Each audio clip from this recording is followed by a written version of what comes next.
Okay, so you know how sometimes you're scrolling through fan content, maybe way too late at night, right? Oh, definitely. Deep into the rabbit hole. Yeah, and you stumble across something, maybe a story, an idea, and you think, "Hang on, this should be a real show. Like it feels that good." Right. Well, what's really interesting in the world of boys' love, or BL, is that feeling. It's often, well, it's kind of becoming reality. You mean creators are actually seeing this stuff? They are. Quietly scrolling, maybe, but definitely listening. The line between Fanon, that's the fan-created stuff, and Canon, the official story, it's not just blurry anymore. It's practically dissolving. Wow. Okay, so that's what we're diving into today.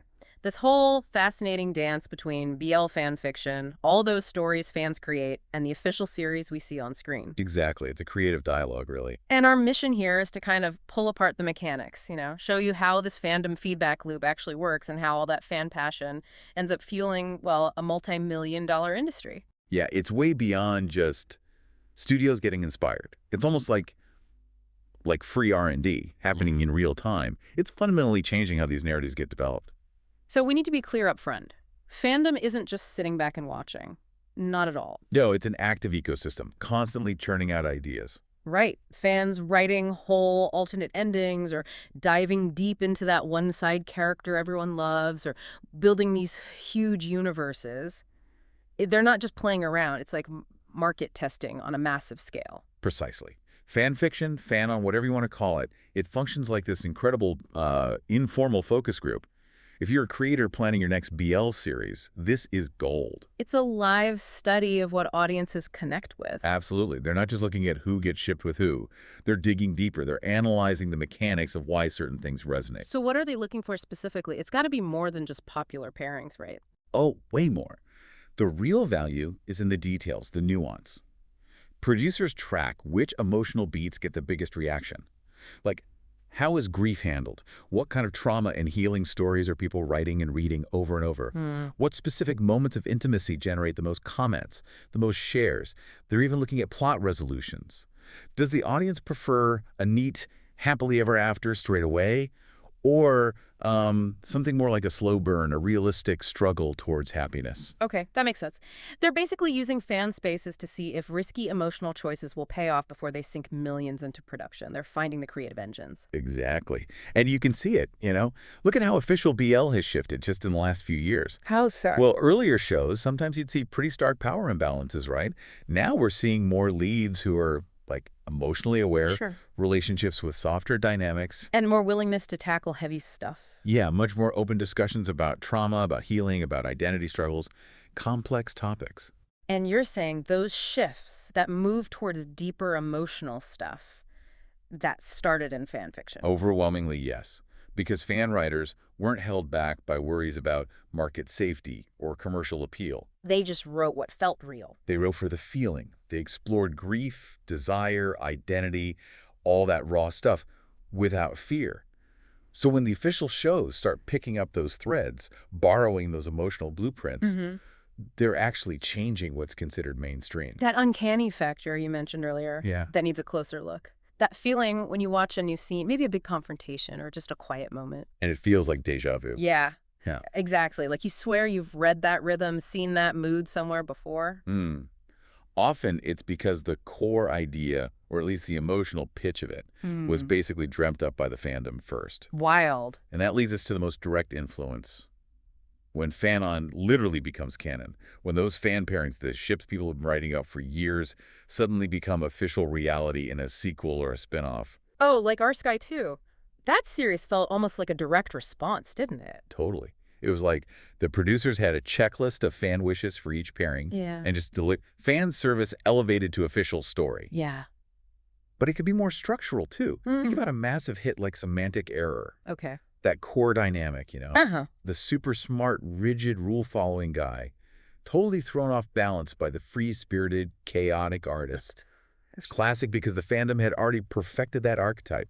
They wrote thousands of stories figuring out exactly what makes that combination explode with chemistry. So the studios didn't have to invent it. They just saw a winning formula that was already proven in fan spaces. Right. They saw the engagement metrics. And it's not just big dynamics. It's sometimes really subtle stuff. Special episodes, spin-offs, even little promotional clips. They often echo those specific what-if scenarios that used to only exist in fanfic. Like testing the waters. Exactly. And I've even heard credible accounts, things fans have tracked, where like a single piece of viral fan art captures a certain vibe between actors. Uh-huh. And boom, pretty soon after, a production gets greenlit Yeah. that has that exact same energy. It shows they're watching everything, art, discussions, not just the stories. So underneath all this listening and influencing, the real engine is just deep, relentless caring from the fans. Absolutely. Every story written late at night, every comment, every reblog, it's passion, pure creative force. And for BL specifically, that passion has like a whole history behind it, doesn't it? Huge significance. For a long time, fan fiction was one of the only places, especially for the queer community, where you could find queer love stories that weren't tragic. Right. Mainstream stuff often had queer characters as sad subplots or warnings. Exactly. But in fan fiction, queer love was the point. It was celebrated, explored. It proved, long before studios caught on, that there was a huge demand for these narratives, for stories focused on joy and connection. The fans defined what they wanted before the market even knew it existed. Precisely. And that resilience, that need for representation that's about belonging, not tragedy. That's why the passion is still so strong. And now, all that energy, that history, it's turned into this amazing pre-release marketing machine. It really has. It's not just reacting anymore. Think about it. A new BL series gets announced, maybe just casting news, or a couple of teaser photos. And instantly, theories explode, fan fiction starts appearing. Yes, before anything even airs. And that whole process, it shapes what the audience expects, it builds incredible hype, and it gives creators this free, immediate read on audience psychology. So fan fiction isn't just responding to canon now. It's preceding it. It's literally generating demand for stories that don't exist yet, until the demand gets so loud, so undeniable, that a studio greenlights a show specifically to meet it. Okay, but this sounds amazing, but it also sounds complicated. If fans are doing all this work, the ideas, the emotional testing, the free R&D, who gets the credit? Surely there's tension there. That's the creative minefield. Yeah, it's a really fine line between being influenced and just imitating. Right. And when an official show mirrors fan stuff too closely, you hit that core ethical question. Is it really fair for big companies to profit so much from ideas born in unpaid, sometimes quite personal, fan spaces? Is it even a risk for the studio at that point? If they know the fans have already tested and approved the concept, where's the innovation if the best emotional beats are sourced directly from the audience? That is the tension. But, the best creators, the ones who handle this well, they build it on respect, on dialogue, not just imitation. And here's a key insight from the sources. Most fans don't actually need, financial credit or royalties. What they crave is connection, recognition.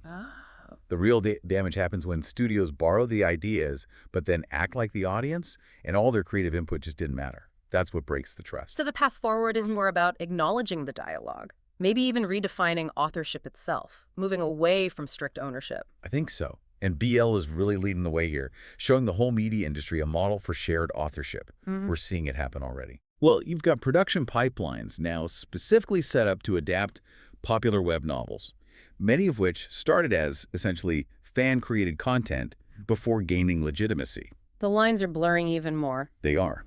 And even more exciting, some companies are actually recruiting fan writers, hiring active, respected members of the fan community for official projects. Seriously, as writers? As writers, yeah, or as cultural consultants, sensitivity readers. They're recognizing that these fans aren't just passionate, they're experts. They hold the cultural knowledge, the emotional compass of the fandom. That totally reframes it. It's not just the studio taking ideas anymore, it's the studio hiring the idea generators. It becomes symbiotic. Exactly. It reinforces this core idea that BL storytelling is built on belonging, not ownership.